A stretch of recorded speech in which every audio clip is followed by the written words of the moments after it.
What's up guys, here's some MARASAI gameplay live. We're going to talk through the character as I play it, and it's going to be a little adventure that we're going to go on so we can see what this character is like. Alright, so, it's a hook-based character, of course. They definitely did give it pretty substantial buffs to the network test. So I don't think I can stop this. I'll be able to defuse really quickly though. No, I'm not going to defuse that. They did give it substantial buffs to the hook during the after the network test. It used to be very sluggish and used to take a long time to come in once you pulled it, but as you can see there, it's very quick now, which is really, really good. It gives like honestly a huge substantial buff to it. Although that did not really get a big buff in range and width. You do have to aim that pretty consistently. So it made it a lot better because before it wasn't really able to secure kills. You would have issues with hitting a hook and then pulling something in, but then just dying because like two enemies would look at you, right? And they kind of alleviated that issue, to be completely honest. You pull them in so much faster and the hook goes off faster too, so it's easier to hit and it's easier to secure the kill. It's been a huge buff and honestly a needed buff. I still would like to see them do some different things with the character overall.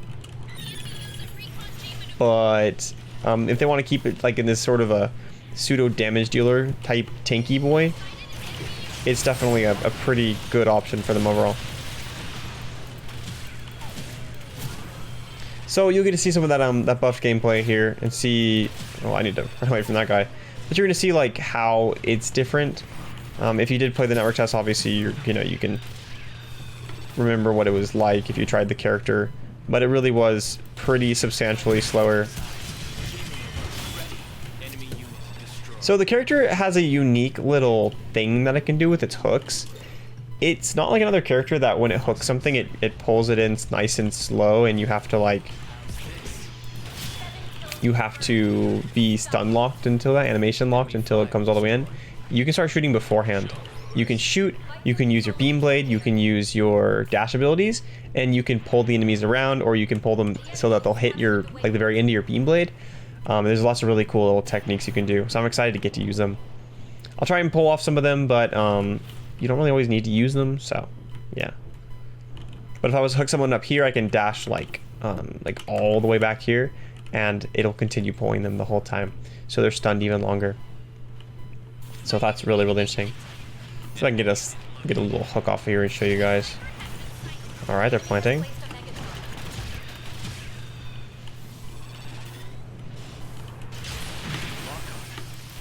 See, just like that. Whereas I hooked him from like about here, I would have pulled him to here, getting another hook in, another dash in, pulled them further. I think also if I wasn't on an incline there, I would have pulled them even farther. So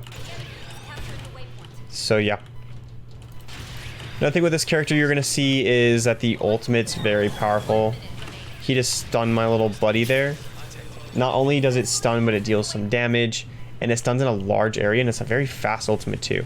It does have a cast time you have to be kind of careful about, so don't just expect to just pop it in front of a bunch of enemies and not be punished at all for doing that. You have to really aim it properly, but it's still very powerful.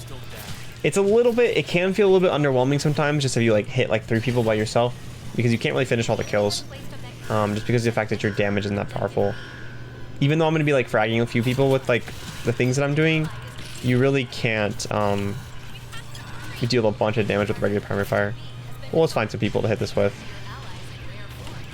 Well, let's go against that guy. Didn't really need it, but why not, right? Running out of time here.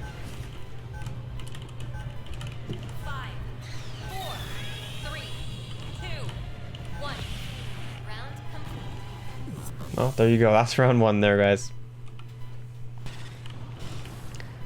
So with the primary fire for this weapon, it's important to understand that it isn't fully accurate. As you can see, it's firing away from where I am. If you scope down, it does make it fully accurate, but just a little thing to understand that if you're going to be firing from the hip, you can't expect to 100% hit your target. I'm going to go here and capture this waypoint just because it makes my respawn so much faster. So we are going to take advantage of that. But yeah. We did let them get half a full plant on the bomb here, full destruction, so it is a losable game, but I have a funny feeling we'll be able to do pretty solidly here. It's always good to be using the cover around the corner here, but you really want to make sure you're avoiding the sidelines of like Jim Sniper. They'll really mess you up if you're not too careful, just because of the fact that they can one-shot you. Basically anything. Like they can't technically one-shot you if you're on MARASAI, but considering the fact that you only have 100 HP to be, you know, trading afterwards, that's basically a death sentence.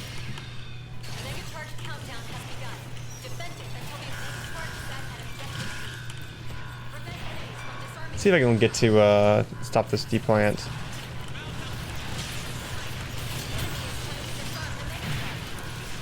Wow, it's just very weird. So if you're at close range, hip firing is fine, but if you're at far range, you're going to be wanting to focus down on your sights a little bit more, because that does give it instant accuracy. Granted, it does of course make it a bit slower, but you know, that's kind of to be expected.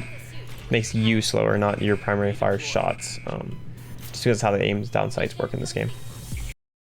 If you're looking for some more Gundam Evolution videos, then make sure to check out my mobile suit guides. I made one for all original to 14 mobile suits, and I did a Should You Main guide series also, covering the same mobile suits and talking about whether you should actually main them in Gundam Evolution or not.